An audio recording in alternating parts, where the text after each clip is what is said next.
Қайырлы күн, құрметті тіл үйренушілер. Бүгінгі жаңа сабағымызды бастаймыз.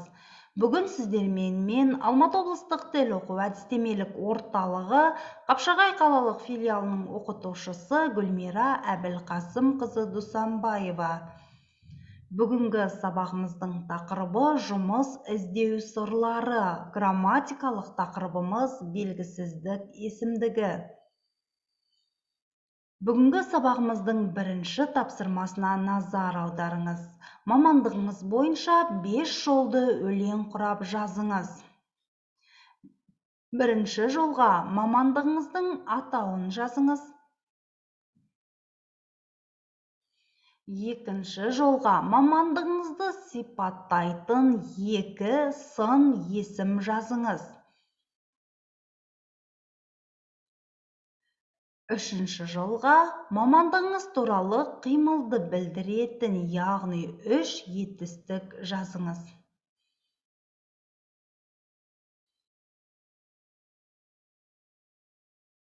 Төртінші жолға мамандығыңызға қатысты 4 сөзден тұратын сөйлем жазыңыз. Бесінші жолға мамандығыңыздың мәнін ашатын синоним сөз жазыңыз. Сізде қандай өлең шықты? Жазған өлеңіңізді оқыңыз.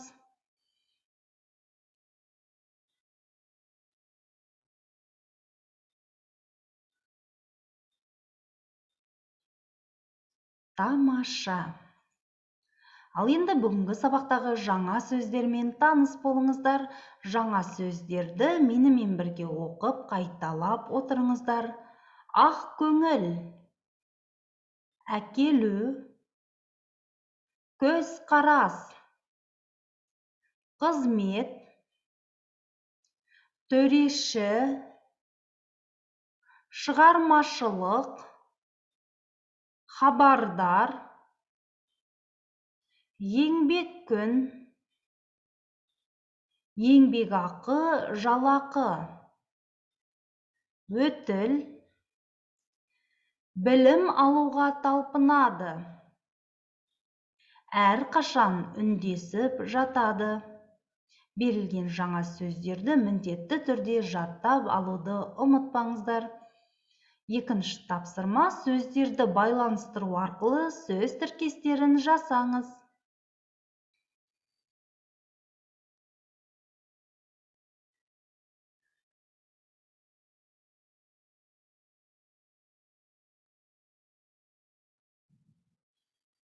Тапсырманы орындап болған болсаңыздар, онда тексеріңіздер. Әділ, төреші, белгілі, кәсіпорын, жоғары еңбекақы, еңбек өтілі, жақсы қызмет, шығармашылық жұмыс. Тапсырманы ойдағыдай орындадыңыздар деп сенемін. Бүгінгі грамматикалық тақырыбымыз белгісіздік есімдігі. Белгісіздік есімдігі заттар мен құбылыстарды және олардың сан, сапа белгілерін, мекен, амал, тағы басқаларын анық ашпай, тұспалдап қана көрсететін, яғни мағыналары нақтылы түрде берілмей, белгісіз мәнде айтылатын есімдіктің түрі. Белгісіздік мәнін беретін есімдіктер кейбіреу, қайсыбір, әркім, әрбір, әлдекім, бірнеше, әлдеқашан, тағы басқалар. Мысалы, біреу маған қараған сияқты. Яғни бұл жерде нақты кімнің қарағаны белгісіз. Бұл ұшу кестесі әлдеқашан өзгеріп кеткен. Ұшу кестесі өзгерген, бірақ оның нақты қашан өзгергені белгісіз. Бірнеше кітапханадан іздегенімді таппадым. Бұл сөйлемде қанша кітапхананы аралағаны белгісіз болып тұр. Белгісіздік есімдігі жіктеледі, септеледі және тәуелденеді. Белгісіздік есімдігінің жіктелу, тәуелдену, септелуіне назар аударыңыз.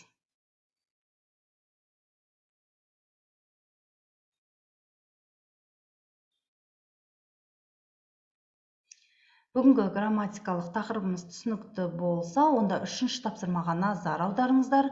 Қажетті сөзді қойып, сөйлемдерді толықтырыңыз.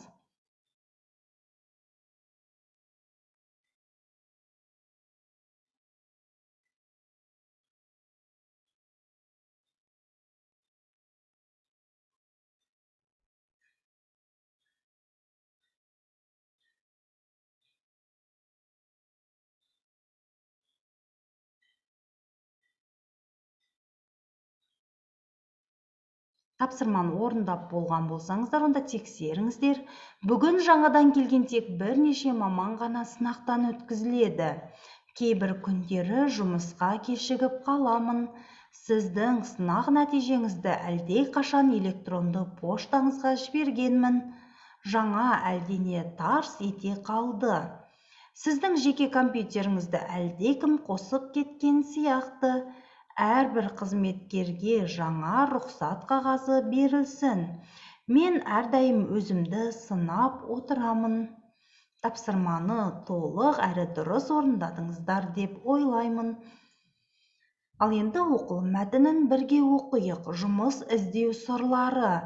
Жаңа жұмыс іздеп жүрсіз бе? Жұмысқа еш қиындықсыз орналасуда қателік жібермес үшін мына кеңестерге назар салыңыз.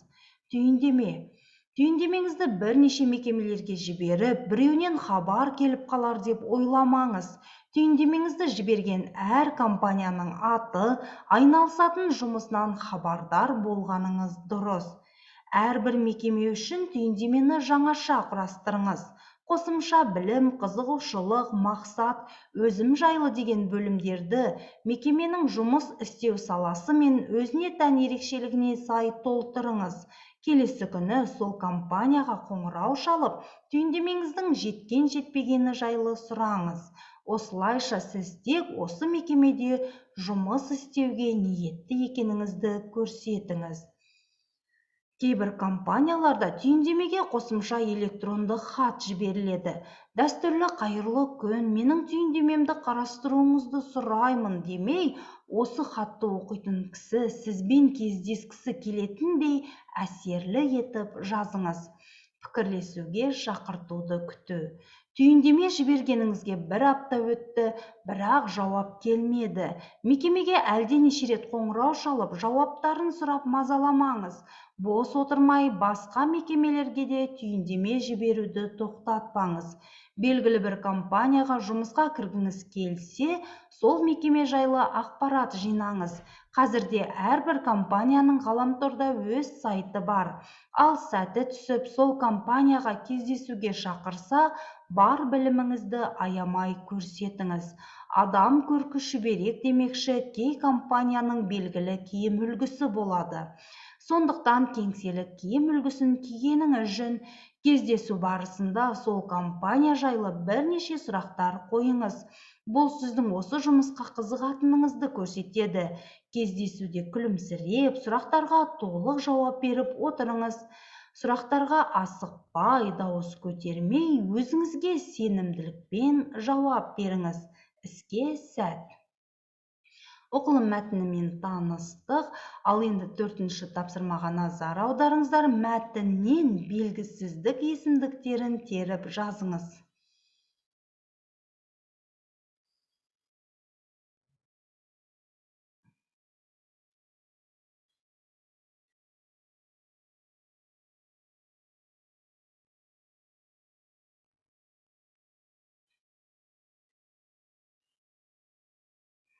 Тапсырманы орындап болған болсаңыздар, онда тексеріңіздер. Бірнеше, әрбір, кейбір, әлденеше, кей белгісіздік есімдіктері мәтінде кездеседі екен. 5-ші тапсырма. Мәтіндегі ақпараттардан бөлек жұмысты тез табуға көмектесетін қандай құпияларды білесіз? Өз ойыңызды жазыңыз.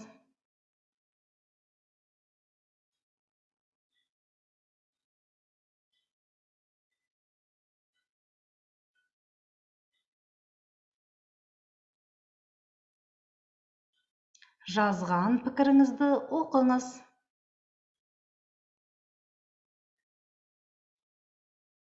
Тамаша. Ал енді сөйлесім тапсырмасы. Төмендегі сұрақтарға жауап беру арқылы өз мамандығыңыз туралы әңгімелеңіз. Қай оқу орнында білім алдыңыз? Қанша жастан бастап жұмыс жасадыңыз? Мамандығыңыз бойынша еңбек өтіліңіз қанша жыл? Жұмыс уақытыңыз қандай? Аптасына неше күн жұмыс істейсіз? Өз қызметіңізді ауыстырғыңыз келеді ме? Тамаша. Ал енді үй тапсырмасы. Сіз жаңа жұмыс орнына түйіндемеңізді жіберуіңіз керек. Қызығушылығы және жеке бас қасиеттері деген бөлімдерде өзіңіздің жеке қасиеттеріңіз бен қызығушылығыңыз туралы не жазасыз? Ал енді сабақ бойынша қорытынды жасаңыз. Сабақ кезінде меңгергендеріңізді 5 сөйлемге жазыңыз.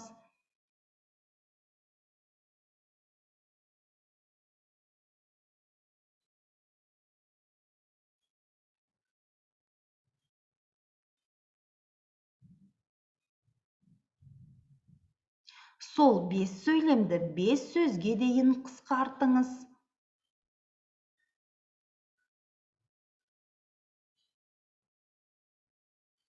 Бес сөзді бір сөзге дейін қысқартыңыз. Сізде қандай түйін сөз шықты? Өте жақсы. Бүгінгі сабағымыз осымен аяқталды. Келесі сабақта кездескенше сау болыңыздар.